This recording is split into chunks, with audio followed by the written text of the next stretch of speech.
Hi, this is Claudia Manchanza, radical herbalist, and I'm here with my friend Vic at Phytology, which is Bethnal Green Nature Reserve, which I really recommend if you're in the area to come and hang out. And this plant that we're doing a video today is called Calendula officinalis, and it's also called pot marigold. It's not the same as the marigold tragites that's very popular in Mexico and the place that's also called South America and also used in India. It's a very sticky resinous plant, and it's called Calendula officinalis because it flowers throughout the calendar year, and it's also known as poor people's saffron, and it's called officinalis because it was used officially in gardens as a culinary and medicinal herb. Vic's going to introduce a bit about the botany, and then we're going to talk about the medicine of the plant. Hello, I'm Victor.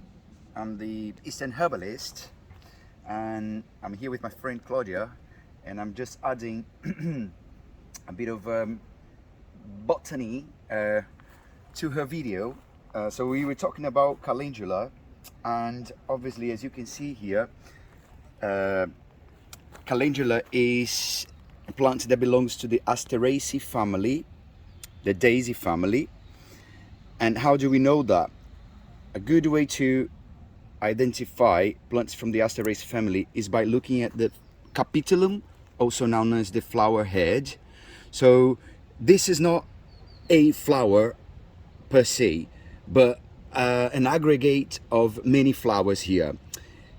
The little flowers in the middle, they are called the disc florets, and these, what you would call a petal, is the ray florets. Let me see if I can pull one of these to show you. You can see that, I don't know if you can see on the video, but got little stamens in there coming out.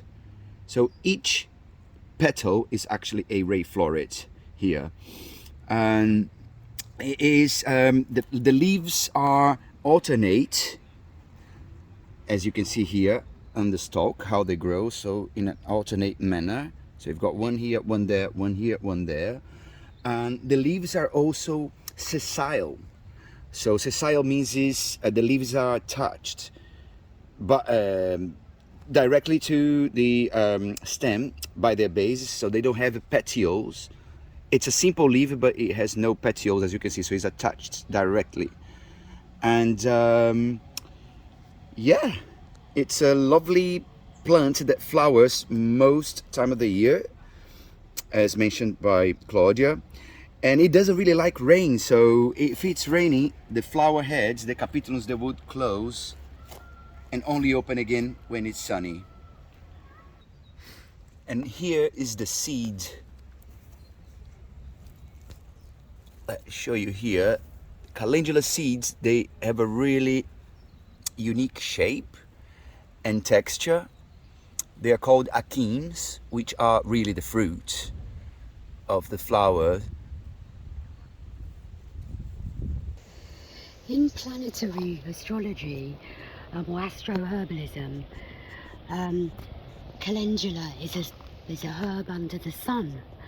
And there's a saying in herbal medicine that as on earth, so in the body. And when the sun hits the earth, it dries it up, it heats it up, it warms it up.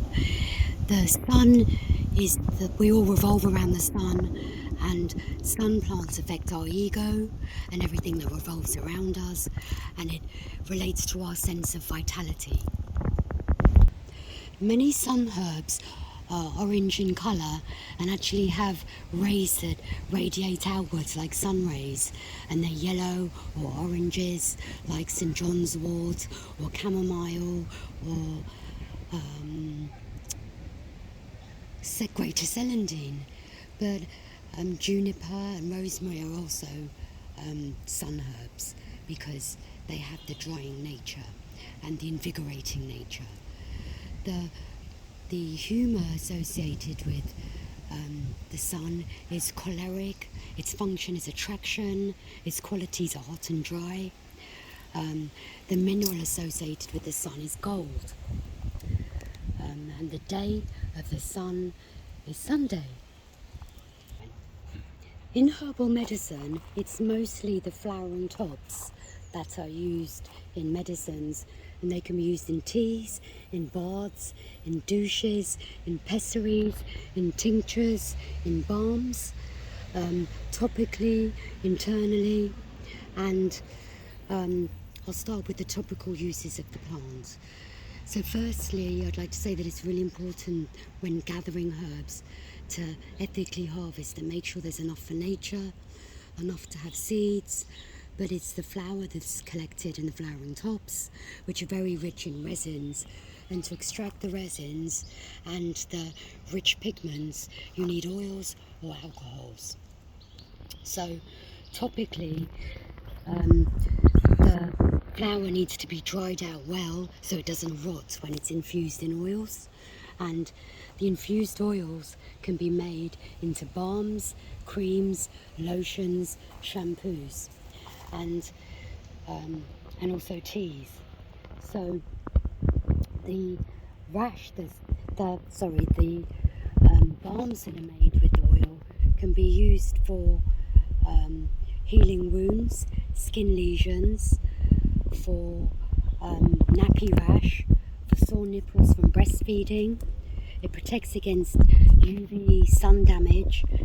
The tea can be used for vaginal douches, for thrush, and also for radiation cervicitis.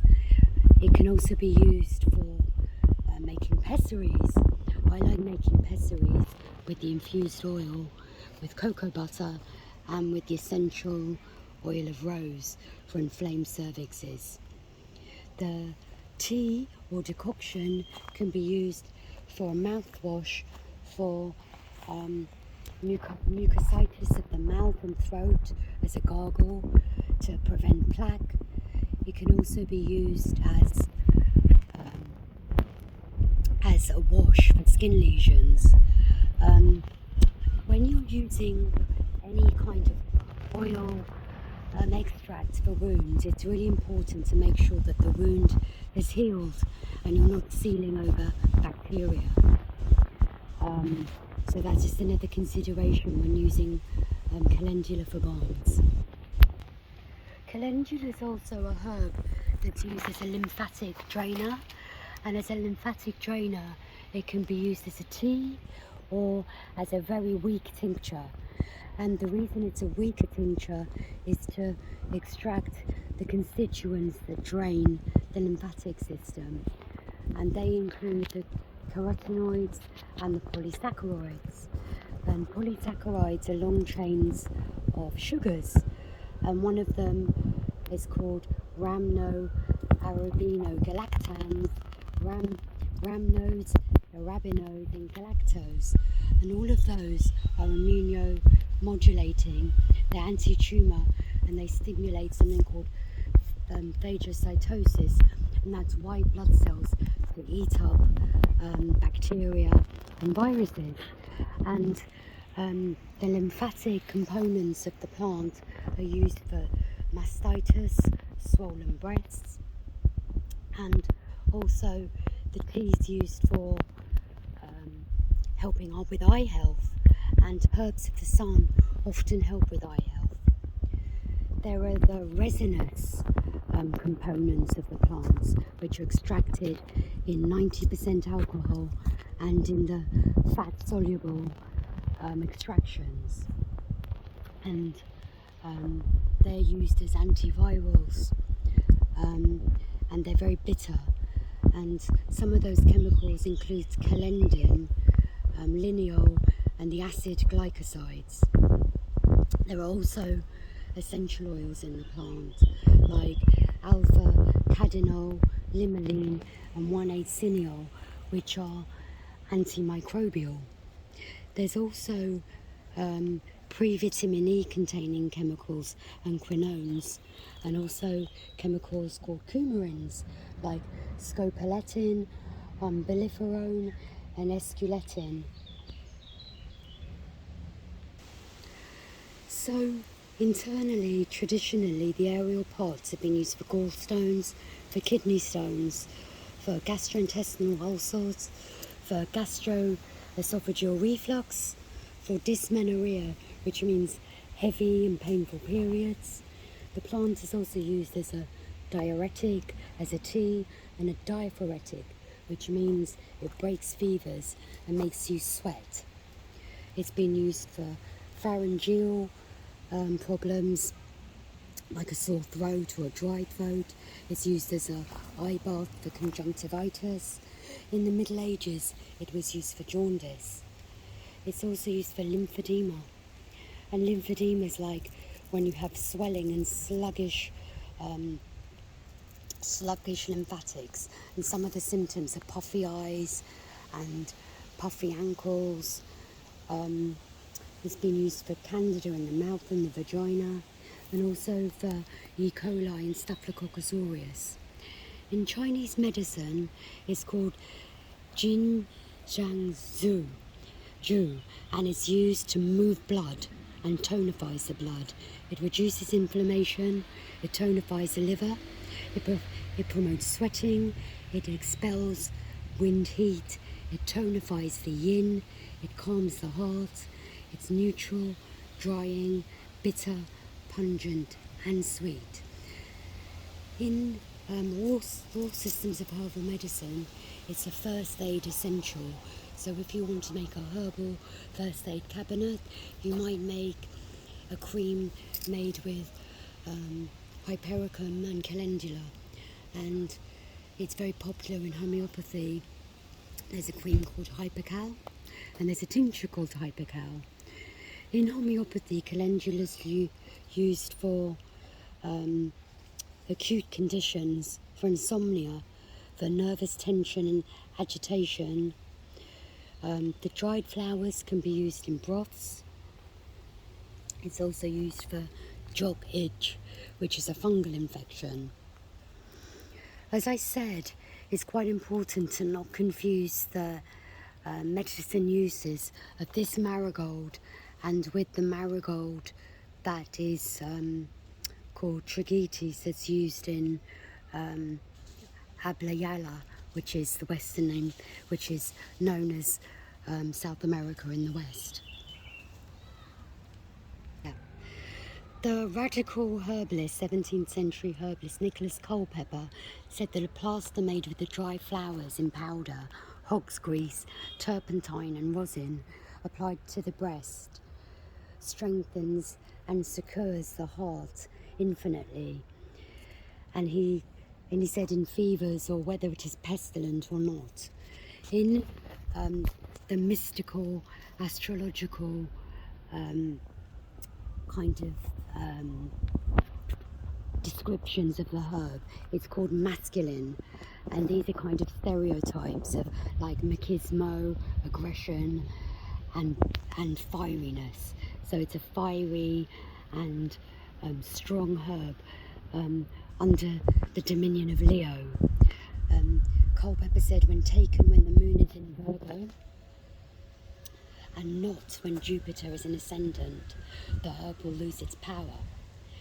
It will give the wearer a vision of those who have robbed them when you wear it. It's used for when a person feels worse in damp, heavy, cloudy weather and gets cold easily, or gets depressed in damp weather. It's said that if the flowers close at 7 a.m, it will rain in the day. Its ruling principle is sulfur. In Ayurveda, it's pitta, pungent, warming. It's yang, expansive, and volatile oils often mean that plants are yang and expansive. It's warming to the first degree. It's used to treat kapha conditions, which are cold, damp and heavy. But it must be cautioned with pitta types and with vata. But if they've got lymph stagnation, it can be considered. It may dry constitutions out. it stimulates Vipana Vayu, which is a downward and bearing wind element. It's used for damp heat, which is signified by a swollen, slightly puffy tongue, with pink papillae on the edges of the tongue, with heat patterns, a scalloped tongue with indentations, and the pulse is languid. So I hope you enjoyed our video on pot marigold. If you're interested in more, you can join our misery walks, and you can check out my YouTube channel, Radical Herbalist.